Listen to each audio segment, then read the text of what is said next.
Good evening. Well, I decided to start my talk tonight from the beginning. So, day one, I was a little tired from the move. Well fed, though, so my first experience in food was a good one. But like a lot of people, I was dealt the card of dysfunctional families and moved up to Cadott, Wisconsin, where little did I know I would be on a farm, hobby farm for the most part. It's like tapping maple trees, raising bees, all of our own meats and a lot of those things. But then at around graduation, I got my first food service job. It was as a dishwasher at one of the local supper clubs, and then moved down to Madison where I was going to be attending school, and also then experienced some catering jobs and different things at the Meadows of 6 Mile Creek. So went to school, wanted to be a lawyer, found out that, wait a minute, I don't want to be a lawyer. Had a great time in school, but it also was pursuing other food service jobs, but equals college dropout. So, lots of good things in food service for college dropouts. But my first chance was the Atlanta Bread Company. I met some people, and they were willing to give me a shot to possibly be their fourth partner in that business. Turns out that didn't go so well, but I knew at the same time that there was another place for sale, and it was the Big Apple Bagel. So in 2001, March of 2001, we bought the bagel shop in Sun Prairie. It was, I think I've handmade over 1 million bagels in my day, owned it for about 8 years, but it was quite a process.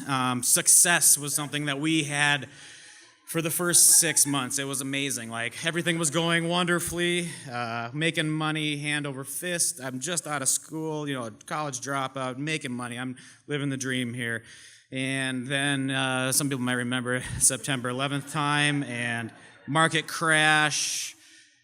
During the times of possible reprieve, all of a sudden, you got South Beach diet, Atkins diet. We tried to sell books, Atkins is dead, pass the bread, like I'm sure many of you guys saw.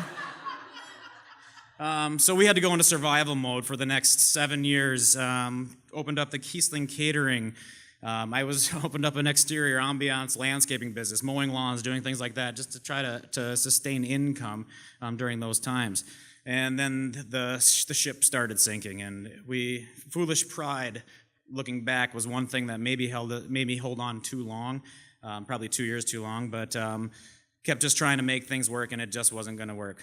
But luckily, I was able to find a new job at the Memorial Union Terrace, where I learned so much about serving beer, I guess, is about the only thing I learned.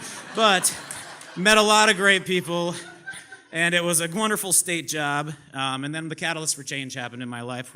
I met my wife working at the Terrace, and she was the person who really got me starting to think about sustainability. And up until that point, I really didn't do that very much at all in any of the businesses that I'd ever run. These are the things that she taught me: reuse, recycle, no idling, compost, so forth and so on. So she works for Sustain Dane now, so shout out to them.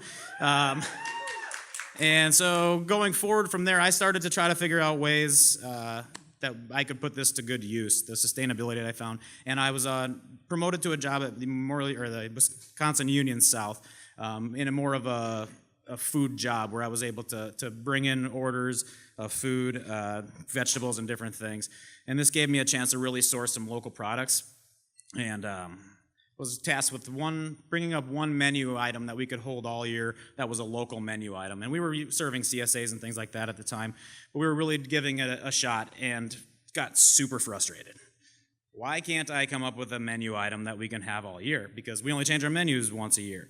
Well, the reason was, I came up with this grilled cheese and tomato soup, right? That's pretty easy. Everybody can do that all year long. But that was not good enough for us, and so we started to look into other businesses that we could do in the sustainable food movement, to which the food hub idea and what that can bring is one thing that we really were after. This gave us the chance to look for farmers that we could connect to restaurants.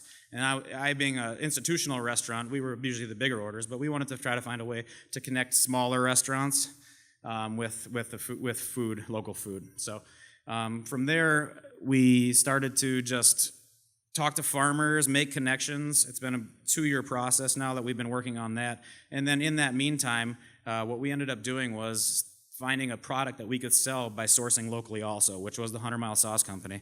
And so we started sourcing local tomatoes, local honey, local onions, local garlic, things like that, to which we make all of our sauces out of. So started looking for that. 100 Mile Ketchup is out right now, barbecue sauce, and mayos and different things to come. So thank you.